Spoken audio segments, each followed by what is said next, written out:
Don't you just love when you record an entire intro? You record for like 20 minutes and you realize you didn't hit record. Then after you remember to hit record for another 15 minutes and your mic is muted. I swear, it just makes you want to... Welcome to another episode of Swearo Survival. We've got quite a few plans for today. If you didn't see the last video, you need to go watch it. But if you did watch the last video, you would know that we made a pretty cool iron farm. And in part of that intro that I accidentally forgot to hit record on, I explained that I had a few issues with this iron farm off camera after I got it built. And let's see, I'm pretty sure I got a glimpse. Yeah, it looks like we're still having some issues. So I'll go ahead and roll the clip of the first problem that I found with this farm. I was just making my way over to the farm to see how it was doing, and I just see that there are iron golems absolutely everywhere. So I just used the replay mod to find where the iron golems were spawning, and I came to the conclusion that they were spawning on this mountain over here, which I have since removed. And I'm not really sure where they're spawning now because I don't think they can reach this, but also I have this thing over here that I want to turn into like a spout. I haven't seen them spawn on that though. So I don't know if they're just finding an area to spawn over here. I'm going to have to do another replay to see. But in this episode, I'm going to do a little bit. I'm at least going to start on decorating this farm to make it look less industrial and less like farmy, I guess. I want to take it from this industrial look maybe to a more like intentional industrial look, if you know what I mean. Like make this look like a factory kind of thing, and then turn this little thing into a spout that kind of just dumps the iron golems into this lava pit that we are going to decorate and make it look more natural. And here is the little collection system I made, and how this works is that the iron golems fall into the lava and the signs stop the lava from coming down here. Since the iron golems are so tall, their head still gets hit by the lava, but all their drops stay down here, which then get collected by this hopper minecart system. And then I have an item filter system, and under these filter systems I just have the poppies going straight into a composter,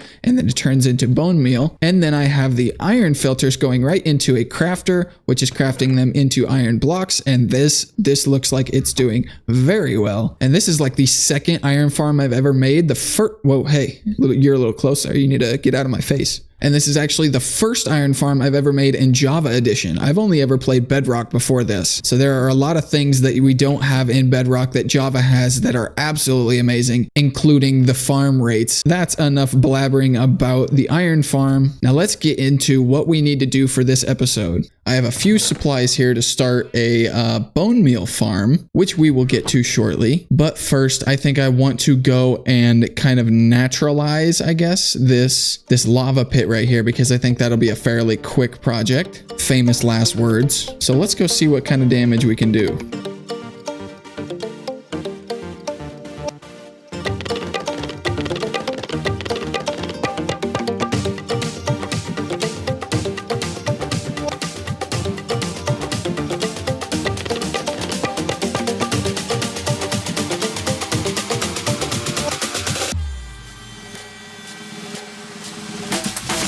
I bet you really wanted that song to continue, didn't you? It was so close to that nice beat drop, and that would have been amazing. What a shame. I guess you'll just have to watch the rest of the video to see if the rest of that song plays. So we got the little lava pool here done. We made the spout a little taller. Had a little mishap while I was making this spout. Roll the clip. Well, I did a stupid. Let me explain this real quick. So I wanted my spout to go higher so I have more room to like build and decorate it and make it look more like an industrial like spout. So I needed to raise this up. But if I wanted to raise this up, this block right here was going to be in the way of the iron farm, and I didn't want to do that. So I had to move all of this one block over. So this zombie used to be right here. I had to move everything this way by one block, and I was almost done, and I screwed up all my lava. So now I'm gonna have to refill that entire pit.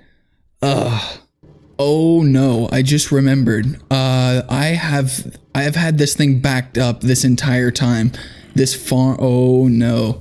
This farm is going to be so backed up. I'm going to launch iron golems everywhere. I need to hurry up and get this lava back in so I can start this farm up again. You know what? I have an idea. Oh, I can hear them all bouncing around and colliding with each other. I'm surprised they're not all dying. Oh, okay. Okay, let's not do that again. So if I break this, I'll be okay. And then a lava source. That'll flow over to there. Okay. Now for the moment that I'm dreading. Oh wow, let's get a look here. Oh boy. So, oh no, I'm missing souls. I gotta get that soul sander. It's not gonna work. Oh, what a mess. Oh, tell me I have soul sand over here. Oh, I have 1. I need 2. Oh, listen to him. Oh, this is bad. Oh, this is really not good. Okay, 1, 2. I really hope this works. Okay, let's get out of here so we don't get stuck ourselves. Ready, set, go. Yeah. Oh, wow. That is so loud. Look at all of them. Oh, my God. Okay. Look at that. We get so many stacks of iron just despawning. Let's see if we can throw it in the collection system from here. Ooh, yes. Yeah, I don't know why it's flowing on that side so much, but I don't know. Maybe it's okay. We'll leave it like, whoa. We'll leave it like that for a little bit and see how we feel about it later. So now we are going to go grab all the stuff to make the bone meal farm and then pick out a spot for it. I think I might want to turn this into some kind of like industrial district area. I'm not sure. Let me know what you think. So I got all this stuff here to make this bone meal farm. I'm going to do a little bit of a different design than what I originally showed the materials for in the chest up there earlier. But I think I want to put the little bone meal farm in this little area right here. I think it'll fit nicely in this little like 20 by 20 area. And then I'm kind of just picturing like the bone meal farm here, and then you build like a building around it. And then you just have like a row of buildings going around like this. They all have different purposes and stuff like that. So let's go ahead and clear this area out a little bit. And that took all of 12 seconds. So let's go ahead and get building.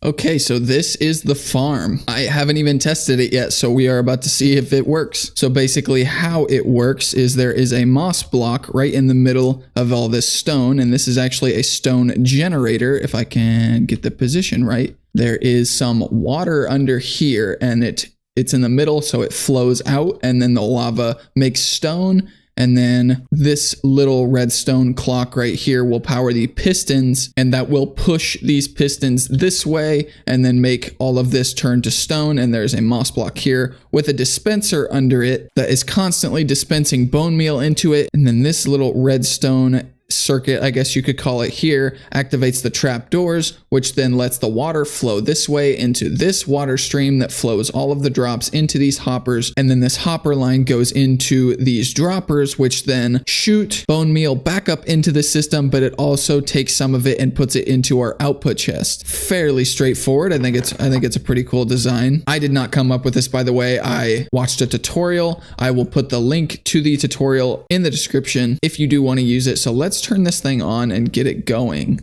So then you just do this. Oh, that's right. I forgot this important step. It literally will not work without doing this. So you put the bone meal in here and then put the moss block back and then bone meal the moss, and then it will start the stone generator.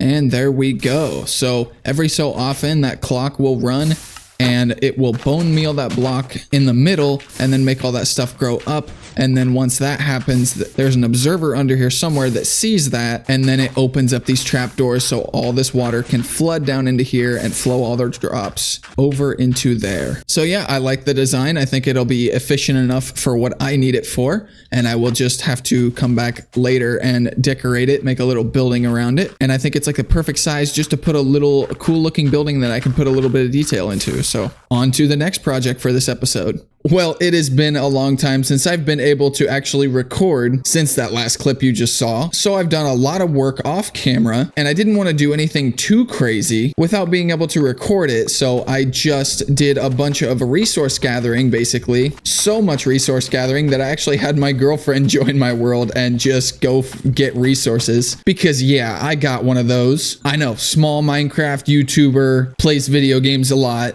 and has a girlfriend. Yeah, who'd have thought? But yeah, she joined the world for a little bit. She's just been getting a bunch of random resources. She's been getting a bunch of logs of all sorts, a bunch of stone and stuff like that, and just stuff to help with later building projects. So I thought that was pretty cool. And while I was unable to record, I figured I would just throw in another time lapse of me building this bridge over here. I figured this is a good little spot for a bridge because I've had this one single like stone pillar that I've had to just walk back and forth on for a while. So I'm like, yeah, we need a proper bridge there. So I put that there. I've been doing a ton of resource gathering for the building that I'm going to build over this bone meal farm here. So yeah, I have the building design that I want to put around this, and it's going to take most of these resources. So it's gonna be interesting for sure. Another thing I figured out while I was unable to record is the problem with all these iron golems just randomly spawning over in this area. So it's when I'm over at my house over there and then I'm barely rendering these chunks in because of the distance, but the cutoff is like right here. So I'll show you this little time lapse that I took. I'm not sure exactly what the problem is. I just know when it happens. So I'm not sure exactly how much it'll help, but I put this extra zombie here that's kind of like poking out the side of the mountain.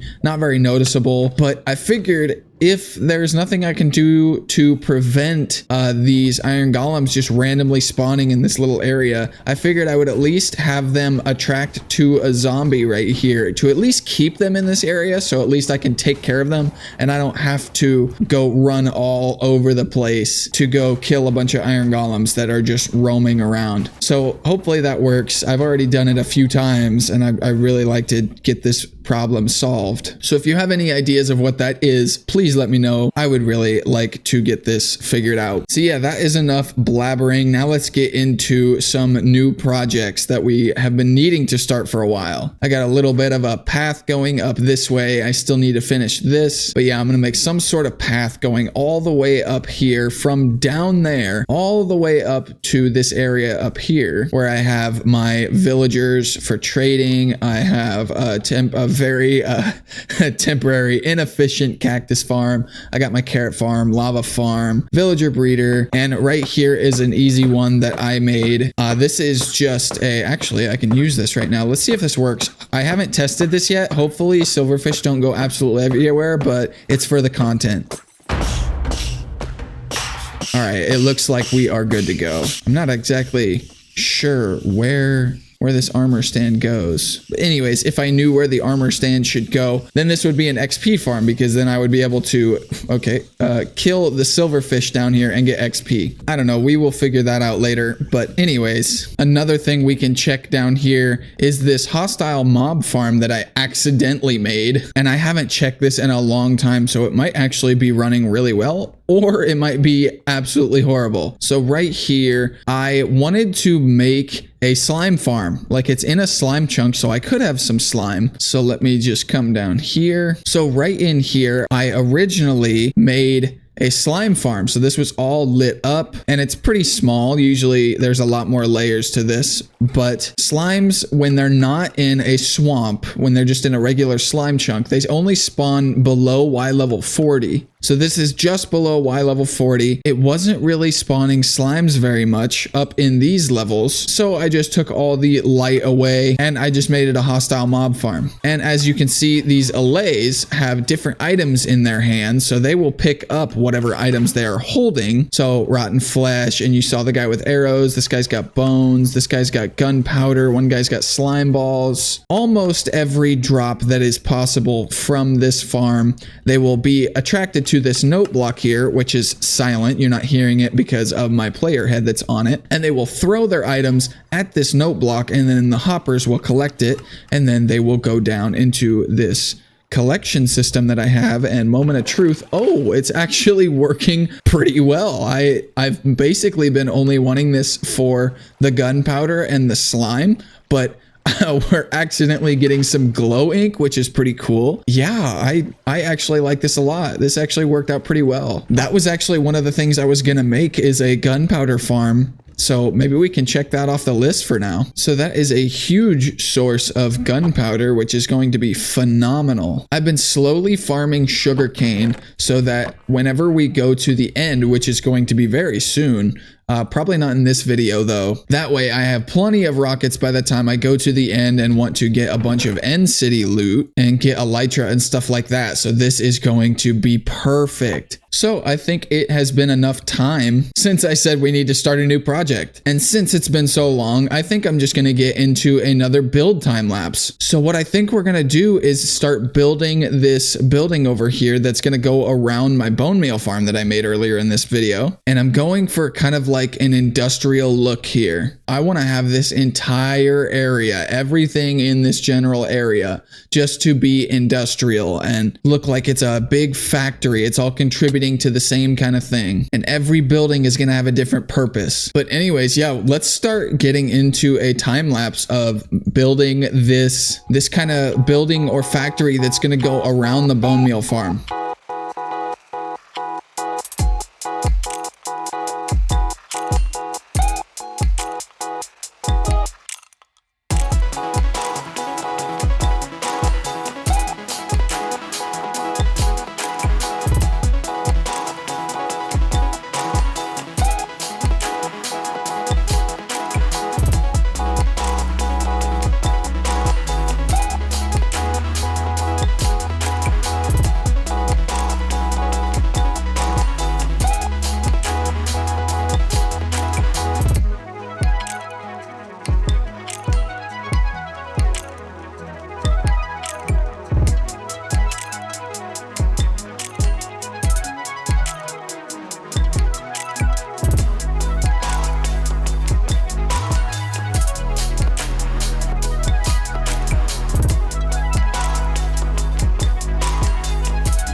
And here is the finished product. Got these pipes here on the side with water going through them. Maybe eventually we can have like a storage building over in this, I don't know, somewhere. And then we can have items going through these and going into the storage system. That would be really cool. Yeah, this build was actually very B-Dubs inspired because I'm working on B-Dubs episode of Learn It From a Hermit. And if you don't know what that is, it's a series that I do where I spin a random wheel and I talk about all the things that I learned from each individual hermit. I'll leave a link in the description if you want to go check that out. So I really like the detail with like the stairs flipped up like this, so that way it looks like bricks are kind of missing all the way throughout the build, especially on these like structural pillars. Thought this was kind of cool using the raw iron because it's kind of got that little color in it right here, so it kind of matches, it kind of fits in. And then I didn't really know what to do here, so I just started putting trapdoors. Back here, I thought about putting some sort of like loading dock and maybe some barrels back here that are like strapped down, and we don't talk about the interior. I do like the window back here. It's got the glass behind the fence just to give it a little more depth and just to do something different than just like a regular window. And of course a little back door here. Right now we don't have any way to get to the top, so let's just do this. Yeah, so here's like the little balcony or roof area. We got the little smokestack that I made here, which is,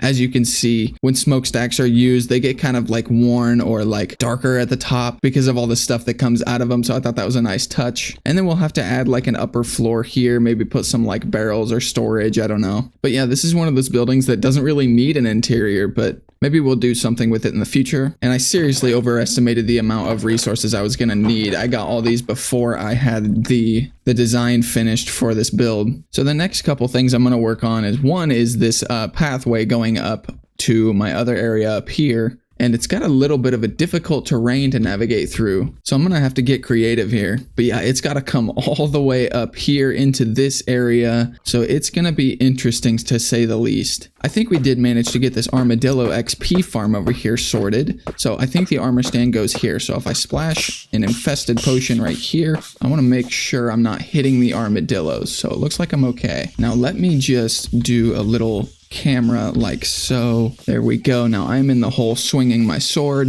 So yeah, I'd say it's doing pretty good. And there we go. Now if I need to mend my tools, I don't have to go all the way back over to my original base where my LA XP farm is. So that's perfect. And I don't know if I showed this yet, but this is my new temporary villager setup here. I have it set up to where these trapdoors here, since I don't have the front on this building yet, it's just temporary. I don't want to keep them here. So these trapdoors are here. So if a zombie or a mob walks across here to try to get to the villagers, it thinks it can go across here, but these trapdoors are open so they cannot. Apparently, chickens are just as stupid, so that's perfect. And I don't have sharpness 5 on my sword yet, so it's taken me quite a while to kill things, but this guy is actually going to give us a sharpness 5 book, but it's very, very expensive right now, and I'm not paying that much for a book that I'm going to use once. So I got a little baby villager here who I'm going to try to set up a little system for to go into these little holes right here and then kill the villager so I can heal it, turn him into a zombie villager, and then I can just open these up later and just have him go and kill each individual villager that I want him to so I can heal them and get them cheaper as I go. Because I do still have a couple more enchantments that I need to get on my armor, and then we will be ready for next episode where we are going to kill the Wither and the Ender Dragon. So stay tuned for that. But before we end this episode, I'm going to build one more thing. Now I'm going to put a few questions on the screen.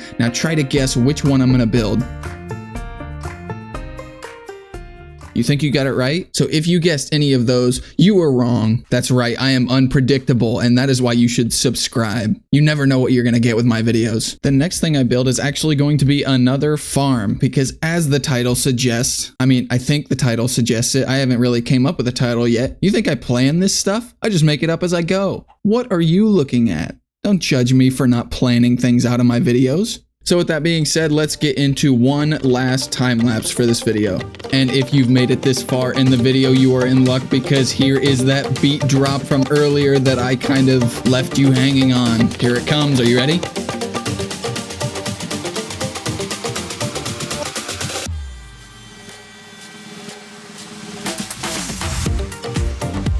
Yeah. I just realized I haven't even listened to this whole thing. I like this. This is nice. I'm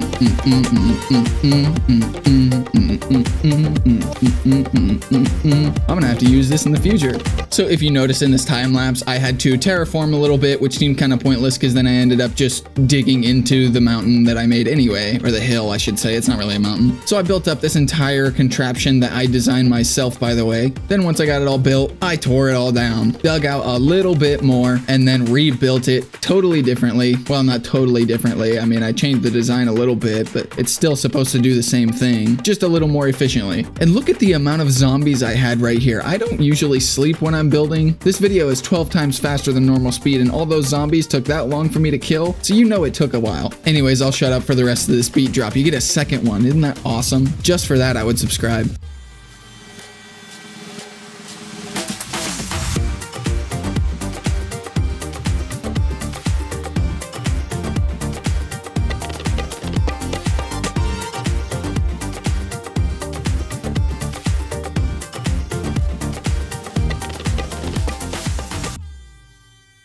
So yeah, not completely finished, if you can believe that. That seems to be a developing pattern that I need to not let happen anymore. So after I built this and looked at it, I thought it would be a cool idea to turn each of these blocks into its industrial form. So make this like a granite mural of a bee face, but turn the blocks to where it still makes a bee face, but just industrial colors. But this is good enough for now. Nothing too crazy, just a little structure built around it. I'm gonna have this roof get out of the way. So yeah, I'm gonna have this roof going into the side of this little hill that we terraformed for seemingly no reason, now that I'm just gonna use the mountain. But yeah, I tried to make it look like a little nature-y because it is a bee farm. It's got flowers on top. It kind of signifies that there's something natural going on in the farm. And that reminds me, I need to bone meal the top to get some grass on it. Oh, what am I doing? I could just use this temporary bone meal farm, or temporary dye farm is what I used it for, So yeah, this is just a quick farm that I threw together real quick. You can basically just stand here and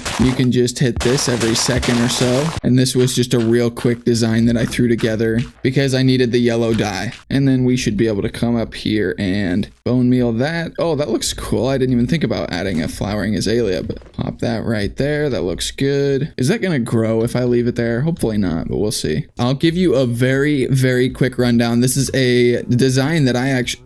Where did you come from?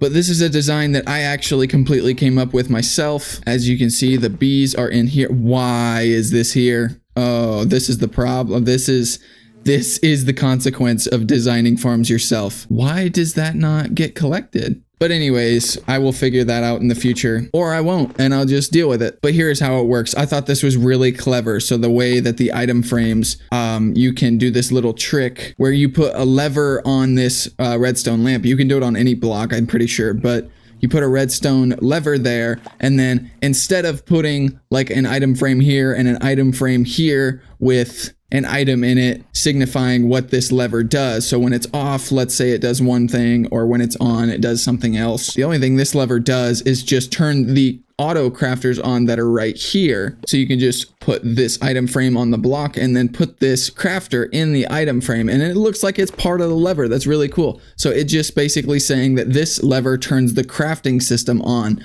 So as soon as I flip that lever on, this is going to start crafting honey blocks. This is going to craft honeycomb blocks. So as you can see, let's take everything out of the chest. So we'll do this, and then we'll look in the chests, and we start getting our empty bottles from our honey bottles that get crafted into the honey blocks, and then our honeycomb blocks obviously go into there as well. And then we get new stuff going into the crafters from the farm. And this lever is incorrect right now. I'm gonna have to figure this out in the future. So what this indicates is that right now, I'm pretty sure, if I look back here and see, so this is my little sorting system. In here, I have the honeycomb that gets sorted out, and then I have honey bottles that get sorted out. It's a little finicky. Sometimes it doesn't sort the honeycomb and it just goes into this overflow here. I don't know why that is, because the farm never produces enough at one time to fill this completely up. So the honeycomb shouldn't just go right over it. I don't know why it does it sometimes, but it is what it is. Maybe we'll redesign it in the future and figure something out. So let's say I want honeycomb to wax some copper, which was like the whole reason I'm building this farm, because I'm going to be using copper a lot soon. So let's say I flip this lever on, and that means we are getting all our honeycomb going straight into the crafter to craft honeycomb blocks instead of just getting raw honeycomb. But if I flip this off, then it's just going to put honeycomb straight into our storage here. I thought it was a pretty cool design. It still needs tweaked a little bit, but it works. And if you want to see how I built this farm, I am going to add a new video to my redstone series that is not out as I'm recording this, but it will be out by the time you're seeing this video. I will have a redstone video about a crafter control panel that I made. So if you're into redstone, definitely go check that out. That was a really interesting video to make. And I'm going to do the same thing with how I made this honey farm. I'm going to break down how all the redstone works. I'm going to break down my thought process of when I was making it and designing it, take you through the problems and solutions I had on the way, and take you through my journey of learning redstone, because I am learning. I am definitely improving over these last couple months. So that's really cool. I'd be glad to share what I'm learning and how I'm learning it. So yeah, I think we got quite a bit done in this episode. Sorry it took me so long to make it. These episodes take a lot of time and effort to make, so I would greatly appreciate it if you would leave some feedback in the comments. Let me know what you thought. Let me know what you want me to improve on. Let me know if there's anything you want to see me build in the future. Make sure to hit that like and subscribe button. I very much appreciate it. Thank you so much for watching, and I will see you in the next video. Why are you still here? The video's over. Go on, get.